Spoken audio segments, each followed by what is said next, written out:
The Baby Browning, chambered in .25 auto, an iconic but somewhat outdated old school little pistol. Let's check this bad boy out.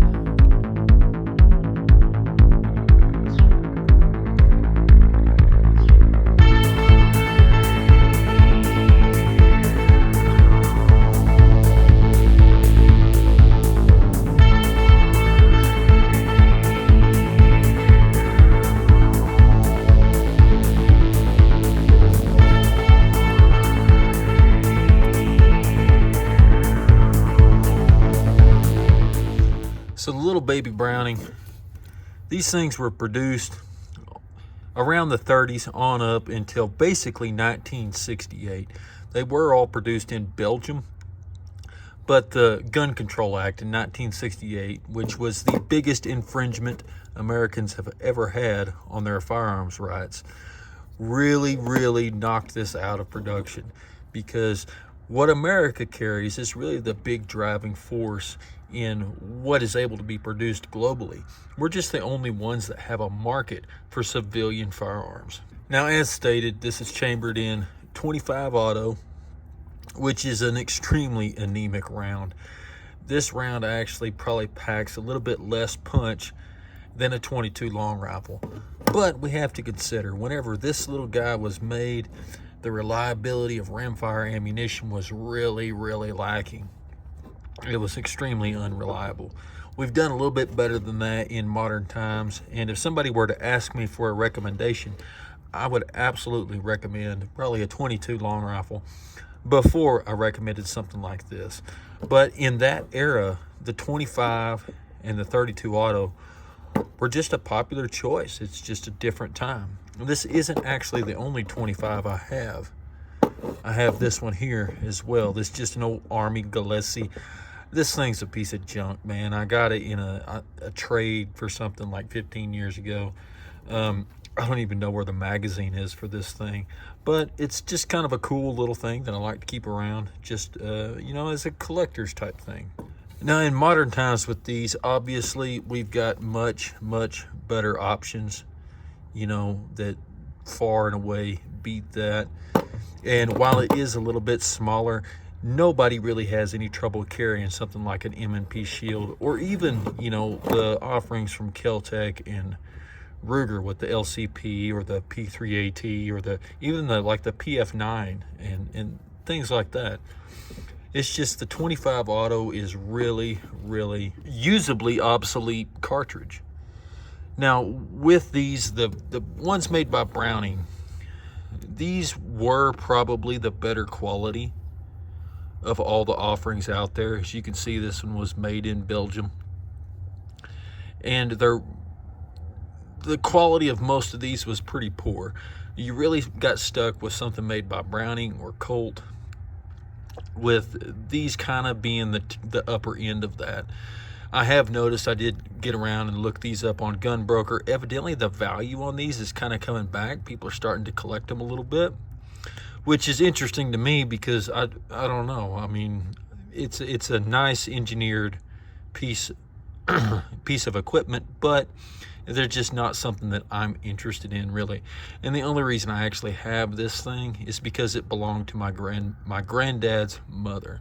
Otherwise, I wouldn't even really have it. Now, as far as carry guns, like I said, today, you know, we've got the Glocks, you know, M&Ps. We just have a lot better options out there to us now. But we got to remember that this came from an era where you were probably much more likely to have something like this, or, you know, a Detective Special or a Smith & Wesson J-frame or something along that lines. This right here is just a 357 that belonged to my granddad. I'm gonna beat it all up by bumping it into stuff, but really a fun gun. I love shooting this thing, and these right here are really from that same era. At this level of, at this time in the gun manufacturing world, they finally started to get things simplified. And if I'm right, I think this thing only had like 32 parts or something like that. They're an incredibly simple design. course, the magazine is a heel catch, which is an absolute pain to get out. But to field strip these, you push up on the safety lever until it clicks in. Take that barrel and rotate it until it stops. Pull the slide back a little bit, drop the safety, and let it slide forward. Your barrel in, you just rotate it, slide right out. Right, here's your striker. Just pull on that and your striker will come out. This thing needs a little bit of oil, but there we go. You can see how that slides all out. I'm not going to take it all the way out right now, but you see how that works. And your recoil spring, it's just a captive little recoil spring, just fits a little hole in there.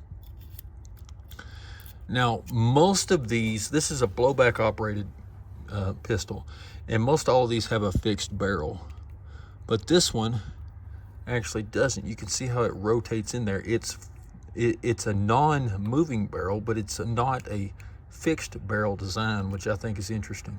Reassembly of these things is just as simple. There's a part of the recoil spring that sticks out. Just reinstall that. Your striker, obviously we can see how that goes in there. This one needs a little bit of oil, but we'll worry about that later. Slide your barrel in until it reaches the notch, and then rotate it over. Go ahead and drop it back on the slide.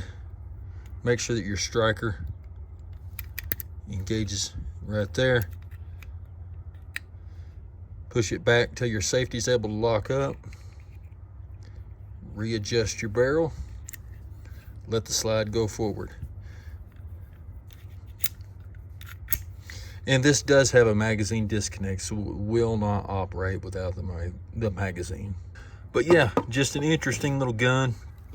I'll never get rid of it simply because it belonged to my great-grandmother. But something I definitely never buy new by any means. But as long as I've got one, these little baby Brownings, from what I could gather, were arguably some of the better quality ones out there. So I'm certainly happy to have it. All right, until next time, you guys be safe.